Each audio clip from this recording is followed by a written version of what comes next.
Again, my name is Aina Nassar. I'm the founder of this organization, Islamic Leadership Institute of America. We started about 5 years ago, actually, about 12 days, it'll be 6 years. It was June 22nd, 2009. We started in Howard County, that's our base location, and just relocated here in January. And we're in the process of getting the property ready for our operations. So back in 2009, I was fortunate enough, or unfortunate I guess, to be on the board of directors of El-Amin, which Adnan Khan is the current chairman. And back then I was in the role of public relations, so I had the opportunity to meet a lot of people from the community, young people, seniors, work with other county agencies and different organizations. And it was no surprise that there's a big gap with our youth. Our youth need a lot of attention and support. And to all of us, that's no surprise. We've seen about a month or so ago what happened in Baltimore City. And it is the youth who took that initiative, for obviously legitimate reasons. They were frustrated with what's going on. But the question that was intriguing me at the time is, do we not have enough opportunities for these young people? Or are the opportunities there and they're just not able to utilize it? And I think it's a mix of both. Over the years, I've found that there's a lot of opportunities in our communities, whether it's local, state, private, federal. But in most cases, the youth themselves are not ready to embark on that, to utilize it. They're not motivated. And this is really the purpose this organization has started, is to provide them with that self-leadership, with that ability to have a purpose, to have a vision of where am I today, what's my position in this world, why am I here, and how did I get here, and what is ahead of me, where am I trying to go and take myself, my community, my family, and my country towards. So that is the reason we started this organization, is to start with self-development, mainly for young people. We do have some adult programs in the communities and also in some detention centers. But the main focus, about 80% of our programs, is with young people. So we have a framework that we've developed. There's some literature in the back if you're interested in learning more about it. But basically, we do certification for body of knowledge around topics of leadership. People learn about different styles and traits. We complement that with internships from grade 6 and above. And then there's Empower One, which is this big poster here. It's a integrated coaching, mentoring, counseling program. We're using very innovative techniques and approaches to address certain topics with the youth to keep them motivated and inspired. So we bring a little bit of cognitive behavior therapy, project management, complex systems engineering. We mix that all together and provide them with opportunities. And there's a few other things that we do, mostly around service learning. One of our clubs is Green Sprouts. It's actually a project. So Michael, please join us. I want to welcome Imam El-Amin, one of our speakers, and we'll introduce him in a second. Green Sprouts, which is a leadership-based development program for children as well as teenagers and adults. And one of the purposes of this program is to bring 3 generations together. Dr. Shahata, a retiree in our community, is running the program. 4 young children, ages 6 through 9, being mentored by high school age youth from the community and around surrounding areas. So that's one example of some of the clubs that we have in our program. There are a few other things, robotics and so on. I'm not going to dwell too much on that. And then lastly, capacity building, working with other nonprofits, homeless shelters, and other organizations to help these young people find opportunities, again, to practice what they're learning. So with that, I'll turn it over to our next speaker. He's ready. Oh, there you are. So I want to introduce Imam El-Amin first. He's a resident imam at the Muslim Community Culture Center of Baltimore, MCCB. It's a cultural nonprofit that has been established many community programs from mentoring to motivating young people. In July of 2000, they sponsored their first summer camp for children ages 8 to 14. In the fall of '99, they operated their first tutoring and enrichment program to help elementary and middle school students excel in their schools. They have a program called the Our Neighborhood Builders Program, which is taking the first initiative building a new culture center. He's also the Vice President of Resource Development at the National Center on Institutions and Alternatives. It's a nonprofit that's provided individual care, concern, and treatment for intellectually disabled individuals and people who have come across the criminal justice system since 1977. So with that, I'd like to welcome up here.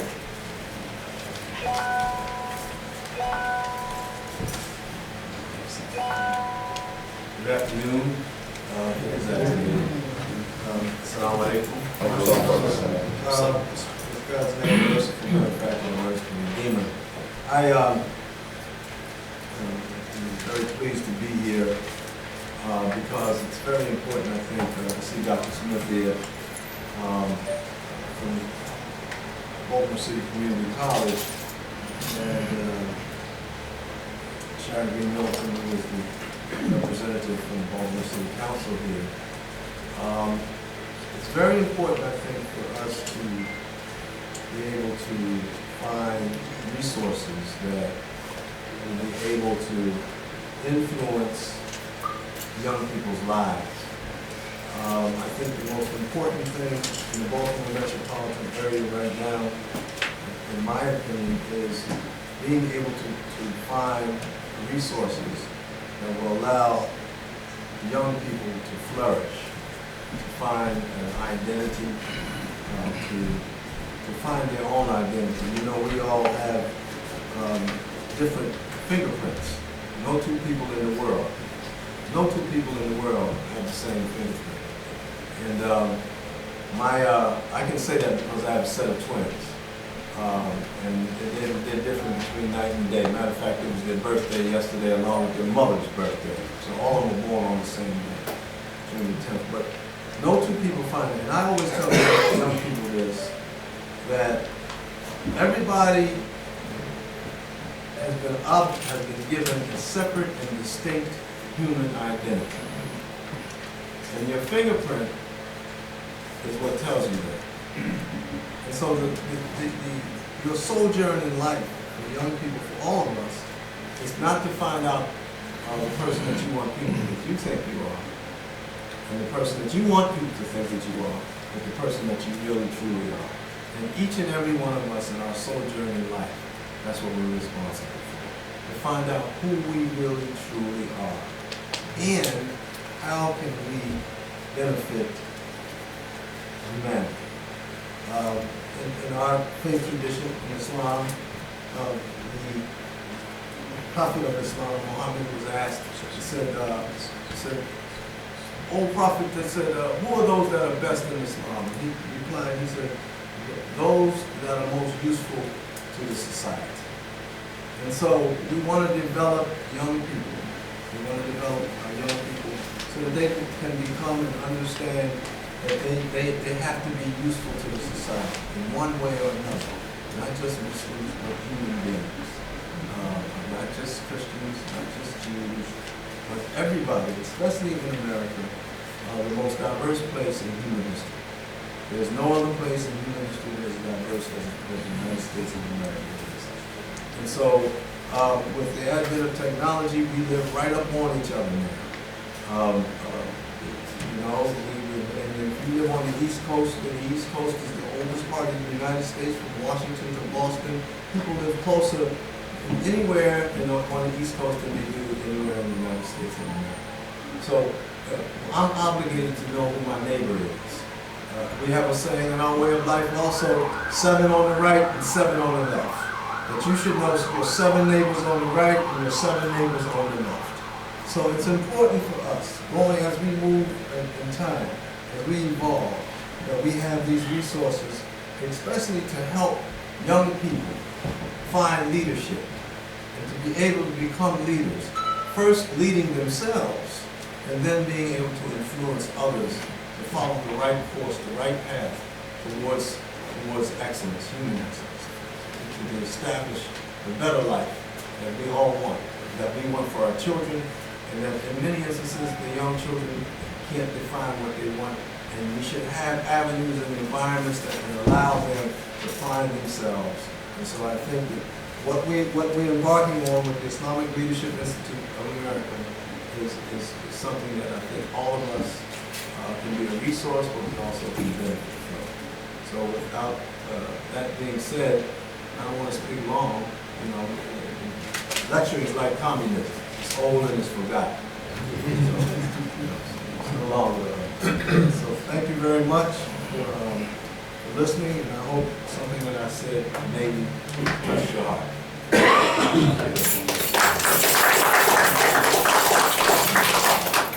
So thank you again. Again, for those who came late, if you have any flyers, business cards, there's a table in the back with a blue cloth on it. You can put items there for others to look at. Our next speaker will be Ron Smith, Vice President of Student Affairs from Baltimore City Community College. The division that he manages enrollment management, judicial affairs, student development. He also administers 3 trial programs: educational talent search, student support services, and stairs and upward bound math and science. He holds a bachelor's degree and a master's degree in sociology and instructional systems design. With that, please welcome Mr. Ron Smith.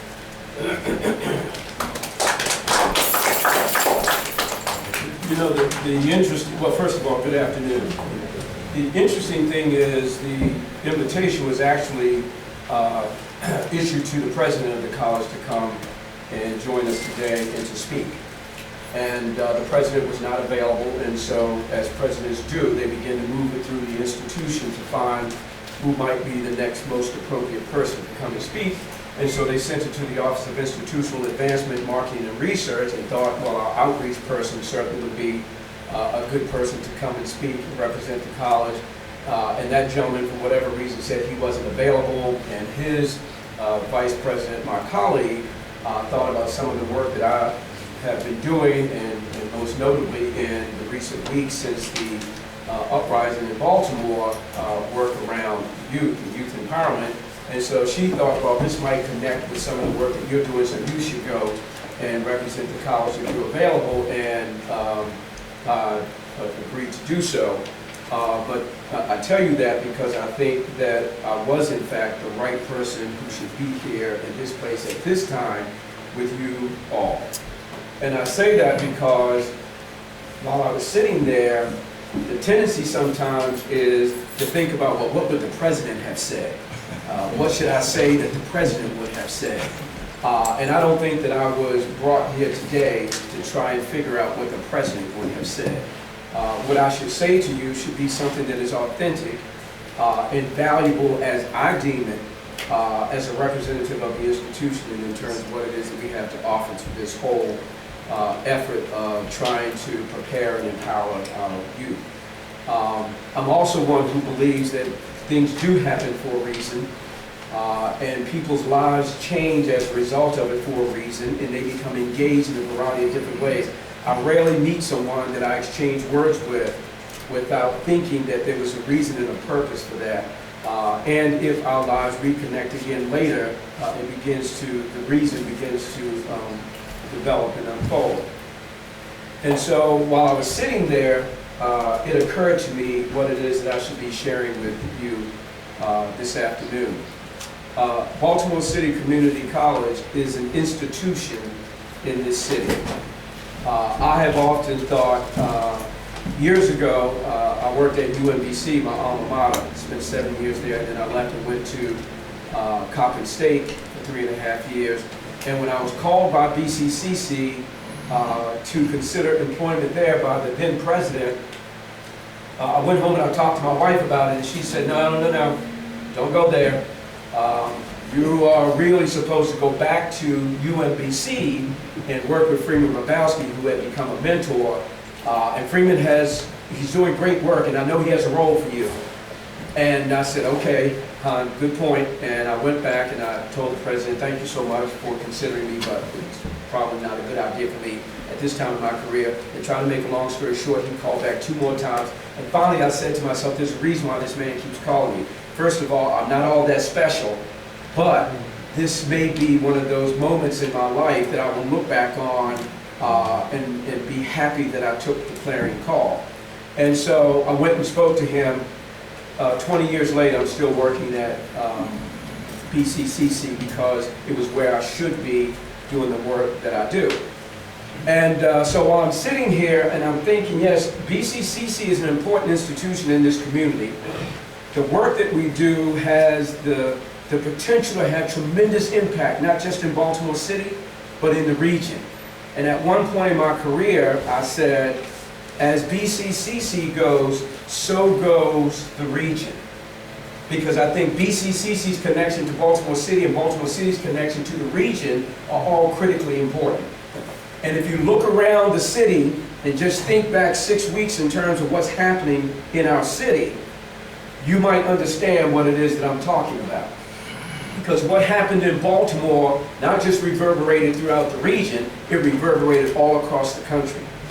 And I couldn't help but think when Brother El-Amin on Saturday, we sat next to each other at commencement.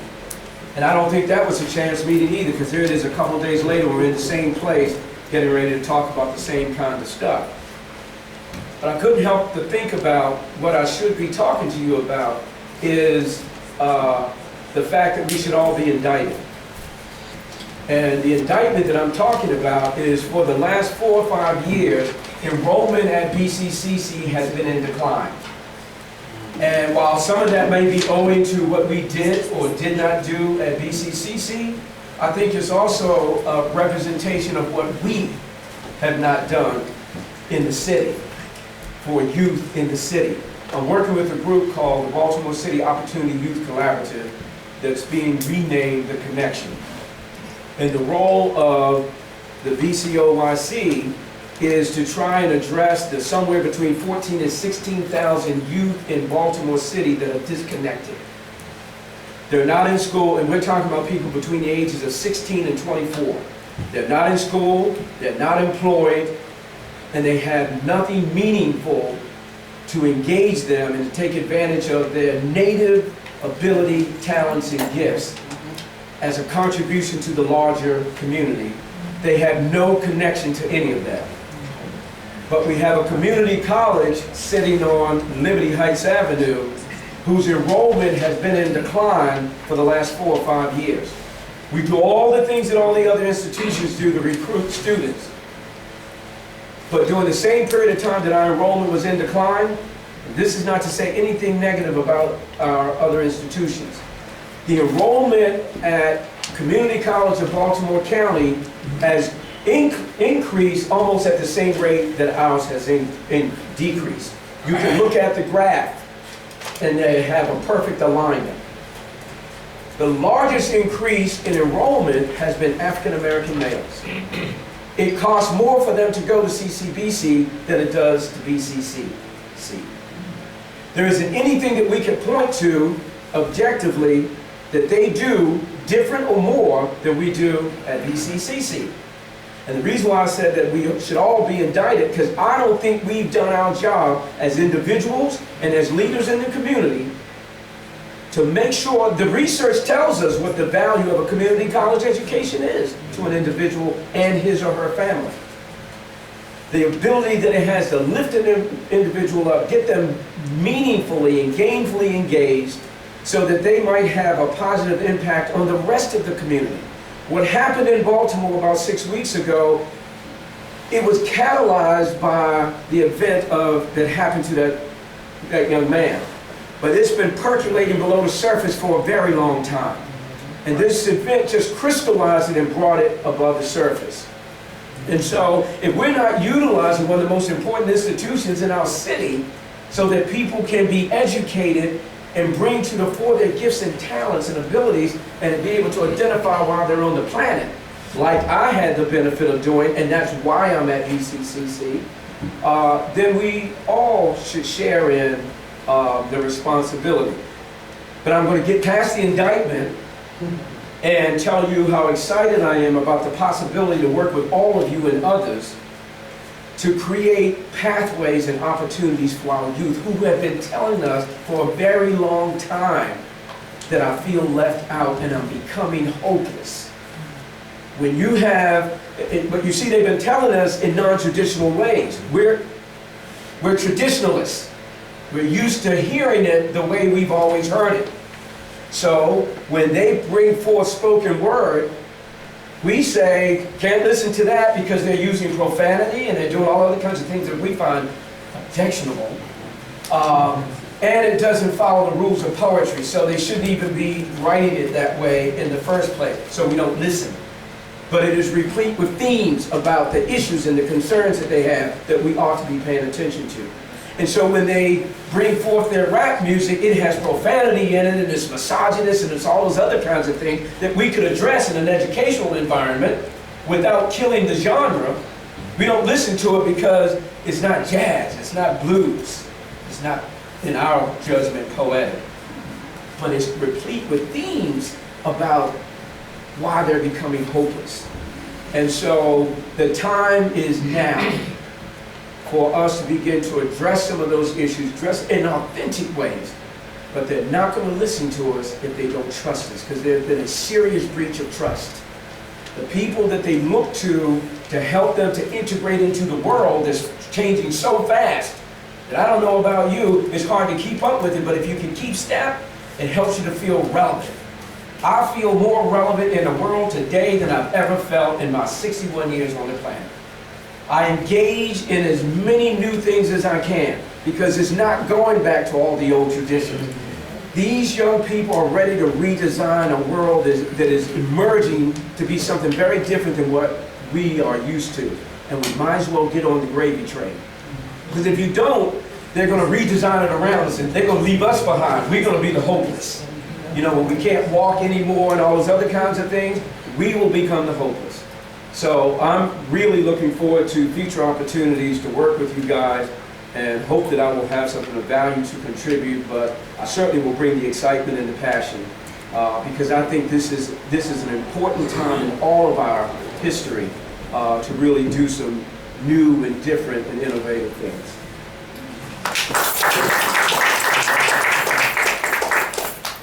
Thank you, Ron. So moving on, we'd like to have a little bit of a brainstorm session, very short, maybe 5-10 minutes. There are some questions on the sheet, but you don't have to stick to them. Before we do that, I want to recognize a few people who walked in. Our youngest attendee, Adam. Raise your hand. How old are you? 6.5. So almost first grader. Also, we have with us Iman Kaysen from the Gwynn Oak community here. All right, so there are a few questions here. What are the challenges that I've recognized that face youth of Baltimore in general? You know, obviously all of us have some interaction with these young people. Yes, There are two more people that came in. oh, please introduce Myself yourself. and Rosedale, Dorchester Community Association, and Configuration Performing Arts Network. Thank you. B. Scott, president of Ashburton Area Association and also founder of Storybook Project. Thank you. And also we have with us El-Amin from the State Attorney's Office. Anyone else who missed? Imam Kaysen was the emir for Masjid al-Haq as well. Correct, yes, in Baltimore City, downtown, for those who are not familiar. Would you like to share a couple of words? Please.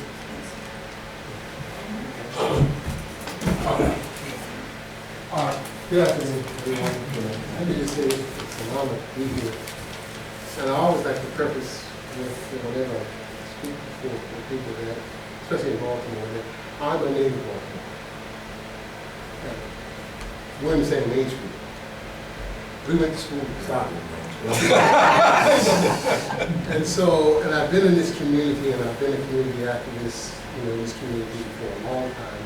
We moved here in the Gwynn area around 1969, and I have 11 siblings, and 7 of them still live here in this community, and 2 of them nieces and nephews. I'm a product of the school system and the society of Baltimore. And when the gentleman was talking about BCCC, I graduated from BCCC twice. Once as CCB, and once as BCCC. But let me just tell you a couple things about me. I did not go to high school. I dropped out of school when I was in the 7th grade. Now I'm in the master's program at Morgan to finish project management. But how did I get from dropping out of school in the 7th grade? And I went to the military and became a medic. And then I came out of the military and went back to BCCC because my scores were high enough that I qualified to go into the engineering curriculum. And I graduated from the engineering curriculum with a 3.75 average and won the minority engineering scholarship from General Electric, which only 2 people in the state of Maryland got at that time. Well, how did I jump from quitting school and then winning this prestigious scholarship and still being a product of Baltimore City. And I think it speaks to a point that's missing.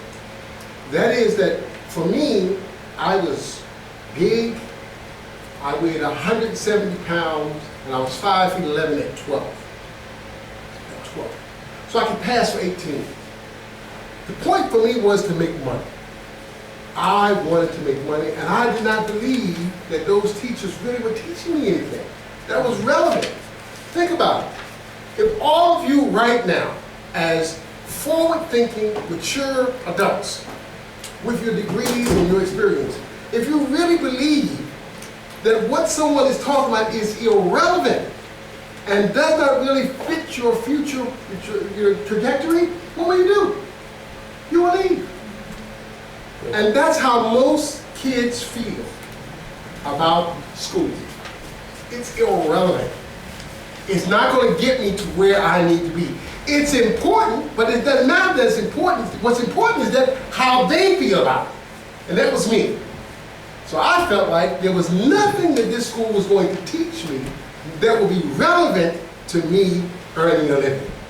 So I should just come back to school on the days to pass the test, and I would pass the test, and they couldn't put me out of school because I was 12, so they kept me on the rolls until I got to 16, and then they let me go. So people say, well, you're a high school dropout. I said no, because I never stepped foot in high school. I never passed in high school. Was I dumb? Was I stupid? Could I not perform? Of course I could perform. And it says that because I never went to take a GED class or any other class. I went and I took the testing at the community college, CCB at that time, and my grades allowed me to enter the engineering curriculum. And I did. And I performed. And I was accepted at Caltech and MIT and Johns Hopkins and all those places and so forth, but the same principle applied. I need to make money so I can go to the job. But here's my point. How is this relevant today? You have many children today that feel the exact same way. And the challenge is how do we make what we define as a credible future for these children relevant? Because until we do that, you can put them in all the programs you want. You can have all the systems and all the money and all these things all around, and then because they don't feel it's relevant to them, and how they feel about it is important, then it's not going to work. And I'll say one thing, that I ran a program for HBI, Whole Builders Institute, and I found something startling. And this, you can put out your statistic, and that is that every foster child, every child that's in foster care has a right to a 4-year education, paid for by the state. Every foster child. Now go back and look at the curve and say, how many foster children are taking advantage of this education? There's a catch. You have to enter into the educational system before you turn 21. If you don't enter before you turn 21, it's cut off. Here's what happened, and I'm in this, because I think this is relevant to who we are. You see, the foster care children simply represent an income to those people who are providing the foster care. And so as they get to 2021, they're really not interested in keeping them moving on to be a success in life, to make it relevant to them, because these are the kids that's going to no longer represent an income. I got to go after the new ones. So they're just moved along out of the system. And that's representative of what's happening by and large to our youth. So we have to find some way with whatever we're bringing to address people like me. I believe I could have been whatever, you know, and now I make it sweet, I make it look good by saying I'm of the Bill Gates ilk. You know, he didn't finish college either because he wanted to work, he wanted to be relevant. That's what the case was, and so he took that road. But we got to make it relevant. And so I hope that whatever it is that we do, we understand where these kids are, and we understand where they need to be, and we design systems and approaches that's relevant to them. And even if it's not truly relevant, that they perceive that it's relevant. Because if they don't perceive that it's relevant, then you're just wasting your time. You're going to make your money, for your program, you're gonna support your nonprofit, you're gonna do all these things that you need to do. But if those kids do not perceive that it's relevant to them, then we're just wasting our time. And here's the last piece I'll say this. Those who we fail to put on the correct path today, when my father was 85 years old, I had to give him a bath. And I said to myself, if he knew that he would have to depend on me at this stage in his life, although I felt like he paid a lot of attention to us, he would pay me more. He would pay me more. And so here we are. I'm a native Baltimorean. So who I'm going to have to depend on later on are going to be the kids that we're failing today. So there is where your leadership is. So we better get it right, because it's our own investment to make sure we go after it right. And I lived it. I understand it. And I believe that these kids can do whatever it is that they want to do. We just have to find the right way to connect. And by the way, I'm going to come see you because I can help you get those kids that you need to come to BCCC to enroll and deal with. Because a lot of people don't know that BCCC as a community college can accept students before they graduate from high school, and can go into those programs that give them technical skills and technical expertise that will allow them to go in and take computer programming and take the construction management and take these courses that are relevant to them, that will allow them to go out and work and then come back and then decide to go ahead and finish the degree if they like Bill Gates. If you study Bill Gates' story, he stopped taking the courses that were relevant to graduating with a bachelor's degree. He took courses that was relevant to him and what he wanted to know about. And then he went out and applied it. Now he's a gazillionaire. Well, these kids want to be just like him. They may not all make it, but they want to take the same path. His path is a path of success. Those who know me know I can talk, and so I'm going to stop. Third grade. Do this, but I hope I said something that's appreciative and that you can gain some value from. And for any of you who are here, in any way I can participate with you, anybody who knows me knows I'm a dedicated soldier, and I'm willing to put my life on the line for the things that I believe in. And I believe in the advancement of our children. Great insights, and that's one of the reasons we started Power One, the coaching program. Actually, Power One Academy is an experiential learning type of school for very active young people who are sort of on the trend to drop out of school.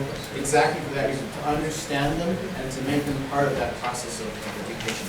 So we're running a little bit out of time, so what we're going to do to deviate from our program a little bit, we have some cards we're passing around. If you have any ideas or suggestions for collaboration down the road, we'd like to do this type of event again, maybe at a bigger facility at the college next time, where it's air conditioned. So again, thank you for coming to our little house. We will have a tour upstairs if those of you who want to stay around for another 5-10 minutes, take a look at what we're doing. Lastly, I'd just like to invite Ibrahim up here to give us like a closing 2-minute. Just walk out. All right, no big deal. So again, thank you very much. Oh, you're here. All right. So I'd like to invite Ibrahim. Ibrahim is involved with the development at Kindra USA. It's a nonprofit focused on Palestinian youth. He has a large background and experience with supporting other nonprofits. He's been instrumental at the Buddha School, the largest Muslim school in the state. They got from KG or pre-K all the way to 12th grade. And also was involved with CARE when they first started the Council of American Islamic Relations. He's been involved with their development. So with no further ado, I'll just turn it over to him for a couple of brief closing. So it's just a minute, so stay up here. I wanted to thank El-Amin and everyone else. I've known him for quite a few years, and this is no easy task, so we congratulate you on the programs, on the institution, on the building. I apologize for coming late, but I think that maybe the audience feels the same way I do. I hope we can meet soon again, and I think actually we need a little more time. As, just as it was getting hot and interesting, we have to wrap it up. And I'm to blame, because I told him keep it short. So I think next time, I hope all of you come back, and we'll have more time to talk. All I can say is this, though. I see so many positive things with the youth, especially in Baltimore. And with the tribulations we saw a few weeks ago, I was pleasantly surprised, pleasantly shocked with some of the young people that I heard speaking with the media, things that weren't aired, things that weren't aired on TV, but they were posted on YouTube. And these young men and women, and particularly a young man, maybe 18, 19 years old, very eloquent, opened up my eyes because he was telling the journalists, where were you when this and that happened a few months ago or last year? And I was blown away by his eloquence, by his intelligence, and I think there's so much to look forward to. I know every place, including my neighborhood, which is just 2 miles away. Anytime I go into the city, any store or business I walk into where I see these young kids working, they're mostly polite, very intelligent. I think they treat me with respect, perhaps because the first thing they see is a smile from the adult. And if we treat them with respect, we'll get it back. So there's so many positive things that we can work on. I don't know if you want to delve into this, but maybe the next time we meet, and I hope it's soon, we bring some of these youth, and the Imam here and others can bring, because we're missing, these are the kids, and these are the young men and young women that we need to hear from and we need to serve. And the more love we give to them, the more love and attention, I guarantee you someone will get it back later in life. But thank you all for coming, and please, next time we meet, I hope we can maybe make it, again, go against my advice. Let's maybe have an open discussion in the beginning, let it run longer, and thank you all for attending. We appreciate it. Shukran Ayman and everyone else for all the work you do. Thank you. There's some information in the back for those interested. Feel free to grab whatever you like. There's a lot of extra food, so please take some of you for experience as well. Here, how's everything?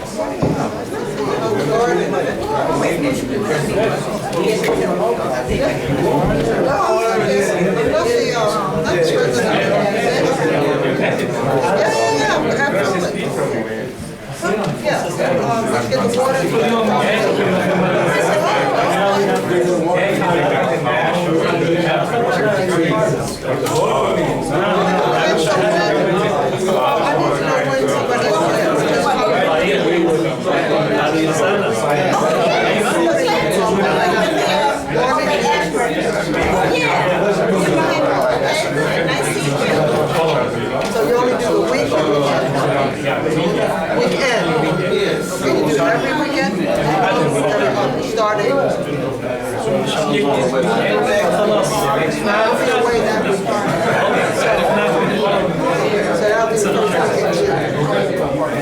I mean in July. The only El-Amin in Baltimore has my name in its better looking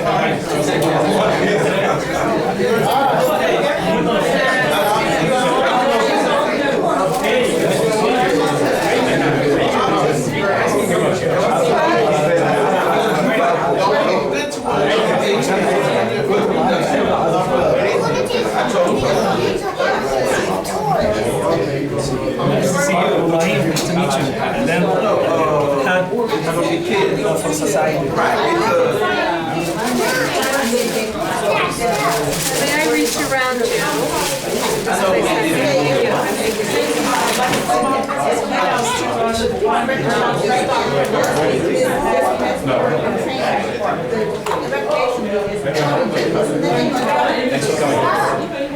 Oh, okay. Hopkins paid for these,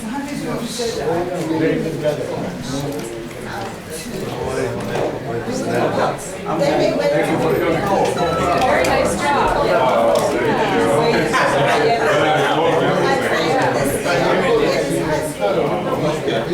And that's what we I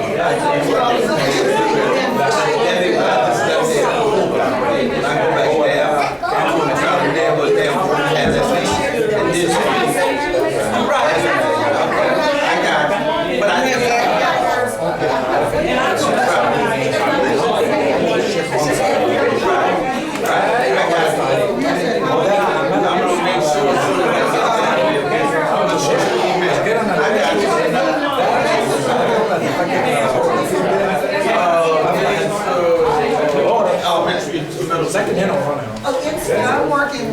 think it's going to be Franklin Square.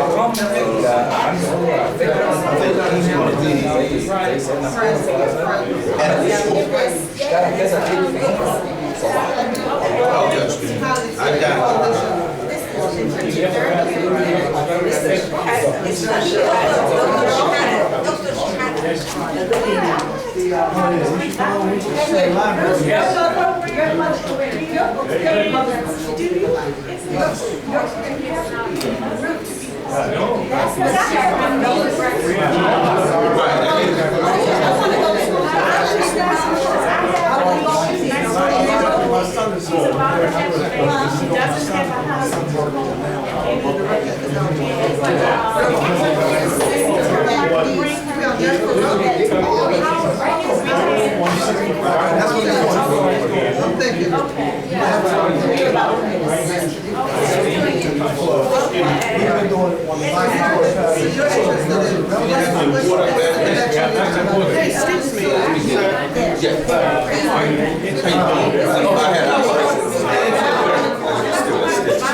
Thank you so much.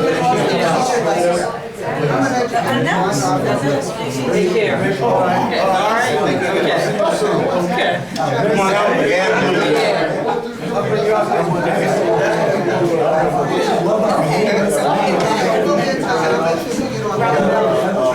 Let me give you something right here.